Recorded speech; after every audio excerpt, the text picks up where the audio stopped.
National council of educational research and training ने छठी से लेकर 12वीं कक्षा तक के बच्चों के सिलेबस में काफी बदलाव किए हैं, जिनमें से कि मुगलों का इतिहास हटाने और साइंस की कुछ ऐसी इंपॉर्टेंट टर्म हैं जिसको हटाने को लेकर एनसीईआरटी काफी विवाद में है।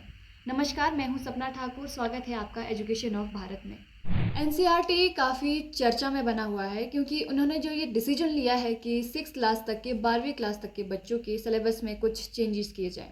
अब इसका मुख्य कारण ये है क्योंकि उनका मानना है कोरोना काल में बच्चों की पढ़ाई ठीक ढंग से नहीं हुई है और उसके बाद से जब बच्चे अब रेगुलर स्कूल जाने लगे हैं तो उनके ऊपर पढ़ाई का बोझ एकदम से आ गया है, जिससे कि उन्हें इस सिलेबस को कवर करने में कठिनाई हो रही है। तो इसके लिए उन्होंने एक समाधान निकाला है कि बच्चों के कुछ ऐसे टॉपिक्स जो रिलेट है और जिनका आज के समय से कोई ताल्लुक नहीं है उन्हें हटा दिया जाए। साइंस में से एक टॉपिक को रिमूव किया गया है, periodic classification of elements. Science के बाद हिंदी में से भी रिमूव किए गए हैं निराला और फिराक की जो रचनाएं हैं वो भी अब पाठ्यक्रम में शामिल नहीं की जाएंगी।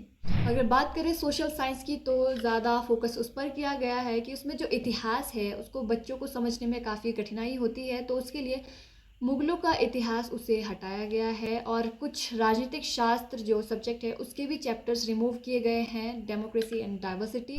हालांकि शिक्षाविदों ने एनसीईआरटी के इस फैसले पर काफ़ी आपत्ति जाहिर की है। उनका मानना है कि बच्चों के सिलेबस से वो टॉपिक्स रिमूव किए गए हैं जो कि किसी भी बच्चे के मेंटल डेवलपमेंट के लिए काफ़ी ज़रूरी थे। जैसे साइंस में से अगर हम पेरियोडिक टेबल की बात करें तो वो एक केमिस्ट्री का इम्पॉर्टेंट टर्म है, उसको रिमूव करेंगे तो बच्चों को शायद केमिस्ट्री को समझने में आसान ना हो, ये ऐसा उनका मानना है। इससे पहले एनसीईआरटी ने चार्ल्स डार्विन की इवोल्यूशन ऑफ थ्योरी टॉपिक को भी 9th क्लास के चैप्टर में से रिमूव कर दिया गया था और अभी भी जो ये डिसीजन लिए गए हैं तो काफ़ी स्पेशलिस्ट और टीचर्स हैं 1800 से ज़्यादा, उन्होंने इसके खिलाफ लेटर्स लिखे हैं। इसके बाद एनसीईआरटी का अपने पक्ष में कहना है कि साइंस के सब्जेक्ट में से जो टर्म पेरियोडिक टेबल रिमूव की गई है ऐसा नहीं है कि वो उन्हें पढ़ाया ही नहीं जाएगा, बल्कि +1 क्लास से बच्चे इस टर्म को सीख सकते हैं क्योंकि केमिस्ट्री का इंपॉर्टेंट टर्म है।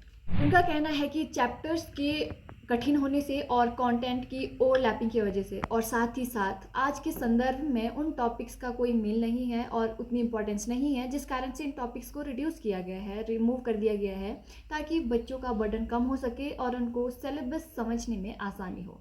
जो ये न्यू सिलेबस है इसी सेशन 2024 में लागू किया जाने वाला है, तो इसके जो चेंजेस है उससे आप खुश है या नहीं मुझे कमेंट करके ज़रूर बताएं। इसी तरह की एजुकेशनल इन्फॉर्मेशन के लिए जुड़े रहिए हमारे साथ। मैं मिलती हूँ आपको अगली वीडियो में, तब तक के लिए धन्यवाद।